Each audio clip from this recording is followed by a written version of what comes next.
Today marks 80 years since an event that led to the end of World War II. The World War II Wilmington Home Front Coalition is honoring local veterans who fought in that war.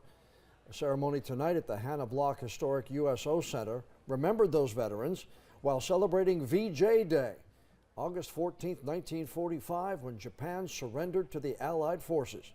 High school students of today shared the stories of the veterans from that war.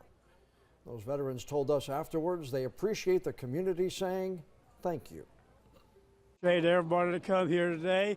I feel very honored. Good. I didn't think enough people would remember the World War II veteran. But I don't know how many veterans were there, but it could have been more veterans than what I saw of people. 11 veterans who served in World War II attended tonight's ceremony. More than 400,000 Americans lost their lives in service to the country during World War II.